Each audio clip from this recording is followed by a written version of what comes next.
बहुत पुरानी बात है। सुंदरगढ़ नामक एक राज्य था, जिसका राजा सुमंत बहुत धनलोलुप था। वे हमेशा यही विचार किया करता था कि किस प्रकार उसका राज्य सबसे धनवान बने। इसके लिए वह नए नए तरीके सोचा करता था, नए नए नियम लागू करता रहता था। उसकी प्रजा भी उससे परेशान रहती थी। एक दिन उसने सोचा कि ये बुजुर्ग लोग उसके राज्य के लिए बोझ हैं। ये कोई काम तो करते नहीं हैं, बस बैठे बैठे खाते हैं। इनके दवा, इलाज और सुविधाओं पर जो खर्च होता है वो अलग। इसलिए उसने घोषणा कर दी कि उसके राज्य में 60 साल से ऊपर का कोई व्यक्ति नहीं रहेगा। जिनके घरों में 60 साल से ऊपर के लोग हैं वो उन्हें जंगल में छोड़ाए। प्रजा में कुछ लोगों को राजा ये आदेश पसंद भी आया, लेकिन कुछ लोगों को राजा का आदेश बहुत बुरा लगा।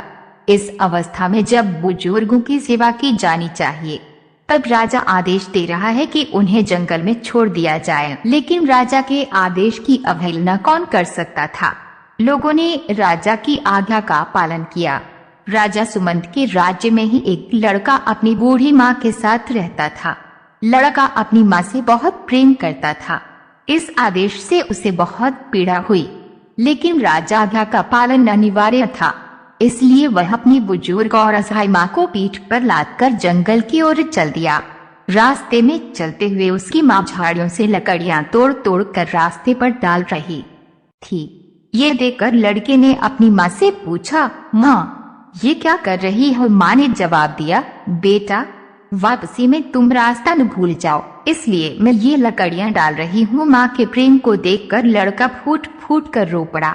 उसने निश्चय किया कि वो अपनी बूढ़ी माँ को जंगल में नहीं छोड़ेगा। रात के अंधेरे में वह अपनी माँ को लेकर वापस घर आ गया। घर के आंगन में खुदाई करके उसने एक गुफा बना दी, जिससे किसी को पता न चले। उसकी माँ उस गुफा में रहने लगी। बेटा समय समय पर गुफा के अंदर जाकर माँ की सेवा करता। थोड़े समय बाद उस राज्य की धन संपत्ति को देखकर एक शक्तिशाली पड़ोसी राजा ने सुंदरगढ़ पर आक्रमण कर दिया। इस युद्ध में सुंदरगढ़ की हार हुई। राजा सुमंत बंदी बना लिए गए। पड़ोसी राजा ने घोषणा की कि सुंदरगढ़ राज्य का कोई भी नागरिक अगर मेरे 2 प्रश्नों के उत्तर दे देगा तो मैं सुंदरगढ़ राज्य और राजा सुमंत को भी छोड़ दूंगा। पूरा राज्य प्रश्न सुनने उमड़ पड़ा। राजा ने एक शीशे का छोटा सा बर्तन दिखाते हुए कहा, इसे कद्दुओं से भर दो। लोगों ने उस बर्तन को देखा और कहा, इस छोटे से बर्तन में तो एक भी कद्दू नहीं आ सकता। राजा ने जवाब देने के लिए 7 दिनों की मोहलत दे दी, लेकिन किसी को जवाब नहीं सूझ रहा था। वह लड़का भी वहां था। रात में जब वह अपनी माँ के पास गया तो उसने माँ से सारी बात बताई। माँ ने उससे कहा कि शीशे के बर्तन में मिट्टी भरकर उसमें कद्दू के बीज डाल दो। 3-4 दिन में जब बीज उगाए तो उन्हें राजा के पास ले जाना। लड़के ने वैसा ही किया और सचमुच 4 दिन बाद शीशे का वह बर्तन कद्दू के छोटे छोटे पौधों से भर गया। लड़का बर्तन लेकर राजा के पास गया। अपने प्रश्न का जवाब पाकर राजा प्रसन्न हुआ। फिर उसने दूसरा प्रश्न किया, एक जैसी दिखने वाली 2 गाय एक साथ खड़ी हैं, उनमें से माँ बेटी की पहचान कैसे करोगे? ये प्रश्न भी बड़ा कठिन था। इसका भी जवाब किसी को नहीं सूझ रहा था। राजा ने इस बार 3 दिन की मोहलत दी। लड़का फिर माँ के पास पहुँचा और उसे सारी बात बताई। माँ ने बताया कि दोनों के सामने घास डालो। दोनों में से जो माँ होगी वह अपनी बेटी के खाने के बाद खाना शुरू करेगी। लड़के ने राजा के सामने माँ के बताए अनुसार दोनों गायों में माँ बेटी की पहचान कर दी। पड़ोसी राजा ने अपने वादे के अनुसार सुंदरगढ़ के राजा और राज्य दोनों को मुक्त कर दिया। राजा सुमंत बहुत प्रसन्न हुए।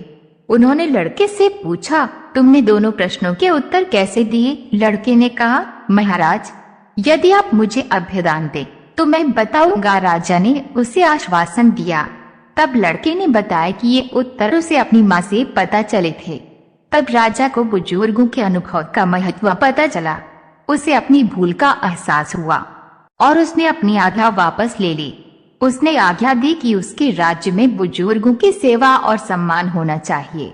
ये कहानी हमें सिखाती है कि किसी भी समाज में बुजुर्गों का कितना महत्व है। उनके अनुभव हमारे बहुत काम आते हैं। इसलिए हमें अपने बुजुर्गों की सेवा और उनका सम्मान करना चाहिए। कहा भी गया है, जो समाज अपने बुजुर्गों का सम्मान नहीं करता वह कभी उन्नति नहीं कर सकता। दोस्तों, यदि आपको वीडियो पसंद आया हो तो वीडियो को लाइक कर दीजिए और अपना ज्ञान बढ़ाने के लिए चैनल को सब्सक्राइब कर बेल नोटिफिकेशन को ऑन कर ऑल पर अवश्य रखें ताकि आने वाली हर वीडियो का नोटिफिकेशन आपको मिल सके।